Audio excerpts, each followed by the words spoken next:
There we go. There we go. Howdy, y'all. Good morning, America.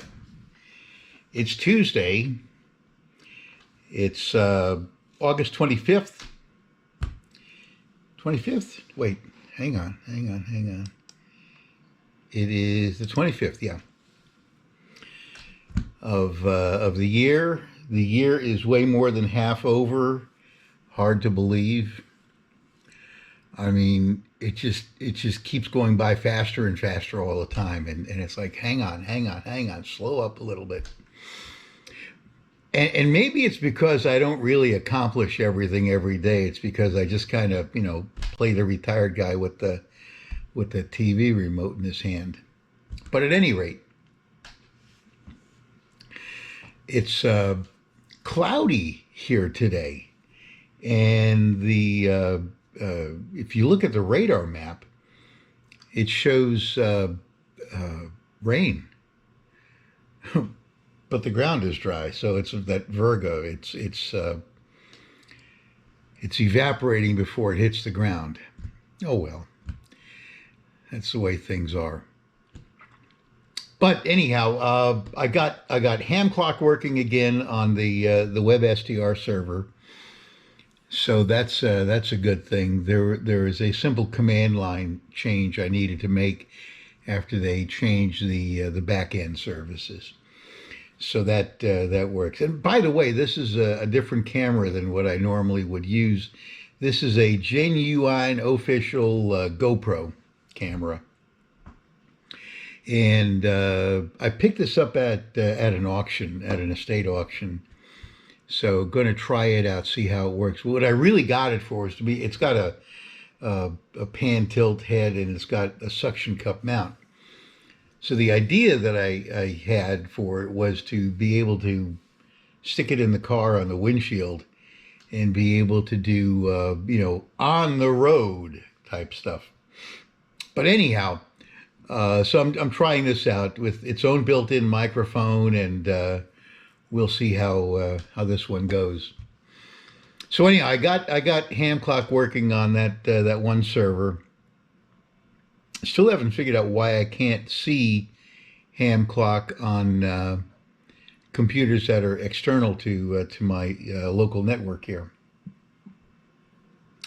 Should be able to. It doesn't.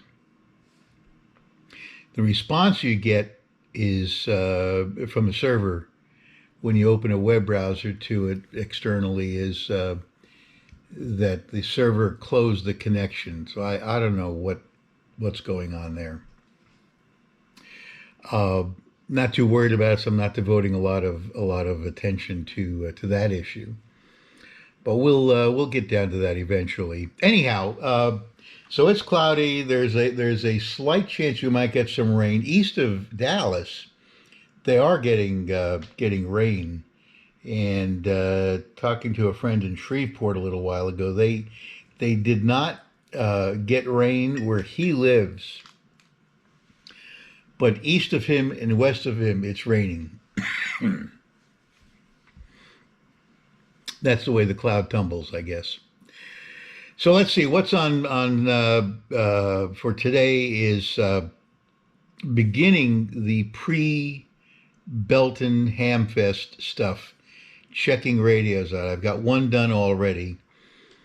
That's an ICOM Marine HF radio. I've got another one of these out in the garage that I think might have a problem. So I might try to sell them as a combined deal. You buy one, you get the other one with it. If anybody needs spare parts for it. And then I've got 3 Motorola Micom 2s that I need to check out.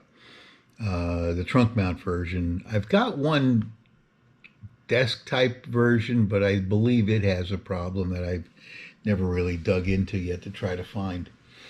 But I've got 11 of these radios that I own, the Micom 2s. One is in the Mercury Mountaineer, and that's it. The rest are just sitting in boxes. So I need to do something with those already. I also have, I guess it's 4 or 3 of the matching antenna tuners, random wire tuners, excuse me. And those are actually pretty expensive. And then I've got some of the older Micom tuners that may not be of any use to anybody, but I got to get rid of those too. And a Micom Consulate base station, and this is a crystal control type, so I don't know how desirable those are now, but I need to just get this stuff out of the garage already and get it moving. So I want to start working on that. Now to sell these Micom 2s, the trunk mount versions, I have to build up some of my homemade control heads. And they have worked out very nicely. That one in the Mountaineer, that's been in there since 2015. Works fine. And that was the alternative to buying a control head from Motorola, which they wanted $895 and 6-week delivery time on it at the time. So along with a ham up in Kansas City, he wrote the software, the bulk of it. I modified pieces of it, but I designed the circuit board, and it just works good. And the only problem with this control head is that I used a display for frequency, mode, and so forth. That was yellow LED display. For some reason, the manufacturer discontinued the yellow version of it. Something about whatever it took to make those yellow LEDs got crazy expensive or something like that. So they only have it available in white, red, blue, and green, I think it is now. And the yellow was the brightest of all of them. The next brightest is actually the white, so I'll probably convert to white. I've got a couple more of the yellow displays in stock here, so I may use them, but we'll see how that goes. I got to check stock on the control cables for these. Over the years I've bought plenty. Since the garage reorganization a couple of years ago, there's so much stuff I just don't know where it is anymore. So, but I'm sure it's in a clearly marked bin. I just need to find the bin. So I need to do that. I need to, after that, get serious about modifying these Motorola Quantar repeaters I have for the proper frequency range. And then get those moving too, because I've just been collecting stuff I'll never use. I've got a portable air conditioner I need to get rid of. It's 14,000 BTU. That's a pretty hefty machine, and I thought I was going to be able to cool the garage with it. So what we did was we ducted the exhaust into the attic. Plenty of hot air up there already. So we ducted the thing up there and had the air conditioner blowing the chilled air into the garage. But I got to tell you, it ain't even close to helping. It's blowing cold air. It's blowing like 59-degree air. But when the ambient temperature in the garage is 100, it doesn't really help much. And of course, the garage doors aren't well sealed either, which also does not help. Anyhow, it was a nice idea, but that's not going to happen. But I need to get that thing out of here, because not only is the roll around air conditioner taking up a lot of space, the box it goes in is taking up space because we saved the box. Anyhow, I got to sell this thing already and get it out of here, along with a bunch of other stuff in the garage. I think we're going to wind up with another storage building out back. In fact, I know we have to get another storage building out back.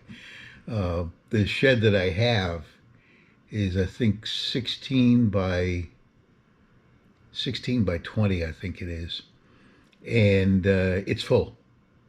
The back half of it is a big open space that's got gardening stuff and so forth in it, but it's also got the Craftsman riding lawnmower is in there too. My friend found a way to get both lawnmowers, that and the zero turn John Deere, in there at the same time, but that's a mighty tight squeeze. So I don't know about that. So right now the garage is also taken up by one of the lawnmowers.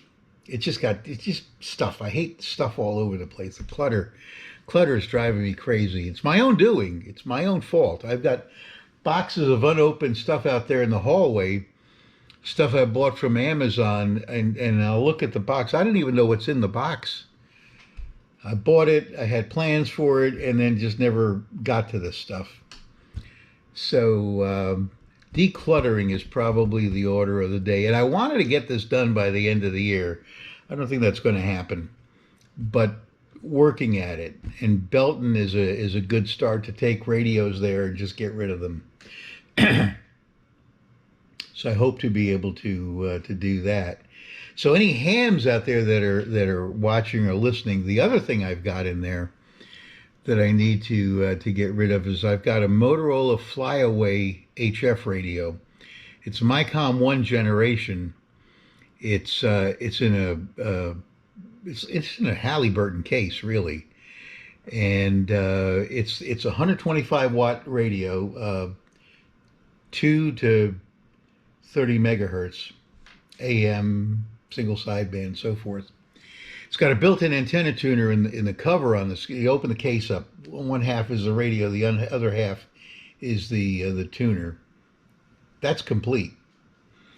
I've got another one of these chassis where I wanted to build up one of these myself, and that's not going to happen. So I need to get rid of those. I've got a Motorola, again in a Halliburton case. It's a 450 band portable repeater station. It's got a 30 watt amplifier in it, and that's got to go. So any of you that are hams know somebody might want this, give them my number, and we can certainly make a deal on any of this stuff. I've got service monitors I need to get rid of. I've got a Motorola service monitor, an R2001D. It was given to me free because it needs to be repaired. It turns on, but the input-output RF connector doesn't seem to do anything. So that's got to go because I'm never going to get around to that. I've got 2 really good service monitors right now, so I don't need that. I've got my old IFR AM FM or FM AM 1000S service monitor that gave up the ghost. It's a tech special. You can fix it. I just don't feel like getting into it anymore. And so on and so on. So I need to just start clearing stuff out of the house, and I'll feel a whole lot better if I can accomplish that. Anyhow, so for today, I want to check out a couple of radios that I want to take to Belton, and that should be no problem to do, because I don't want to take something there to sell if I can't look the buyer in the eye and say, yeah, it works great. I want to know that it works great. So what I do typically is I've got a spiral notebook, and as I'm testing the radio, I'll be writing down the various parameters. Receive sensitivity is this, transmit power is that, frequency inaccuracy is such and such, and a serial number and model number and so forth. So I can come back and then put that into maybe a spreadsheet, so that when I do take it to Belton, I've got all the info there. And I've got manuals in PDF format for all these things too. So when I go to Belton, I will probably just give people a URL to link to download the stuff from I'll put all these manuals on Google Drive or Dropbox, one of those. They can get it from there. And let's see else is there to report? Nothing really. We're planning Lake Texoma in September. Hopefully it cools down by then, but we'll see. It's been a heck of a summer here. We've had them before. Before I arrived here in Texas, 1980 was worse than this, and I believe it was 1999 when it was like this. In fact, in 1999, my ex-boss down in Austin was retiring, and I wanted to get down to her retirement party, but it was like one of those days where it was over 100 degrees, and I had the '92 Corvette, and the C4, and I believe all before that, had really horrible cooling systems. So it would constantly overheat. And driving around in like Austin traffic where it's 102, 103 degrees, stop and go traffic, that doesn't work in that car. That would overheat in no time. And it's not that there's any clog in the cooling system. It's not that the water pump was bad. I changed it. It's just that it was a poor design by GM. And so anyhow, I did not go to her retirement party because of the overheating problem in the Corvette, because it was 100 plus degrees that day.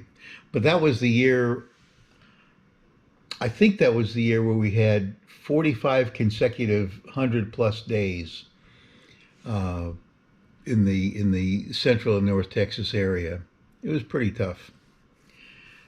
But this too will pass. We'll probably be, freezing our butts off in February as usual, and hoping that the power grid holds up. And by the way, speaking of power grids, you get comments from the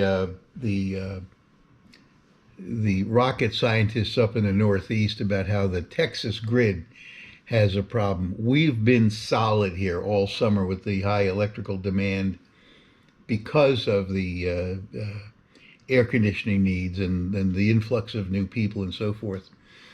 However, I've seen there have been a few failures in New Jersey, and so don't go talking about the power grid in Texas. Fix your own shit first. So that's that. Anyhow, I think I've run out of stuff to pontificate about right now, and I'm going to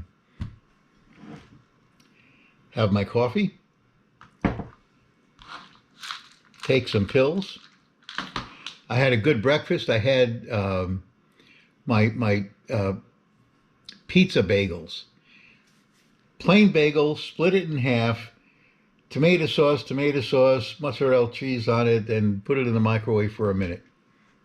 I actually like that. So anyhow, I'm going to say this is Crowley 6'2" and even, over and out, y'all.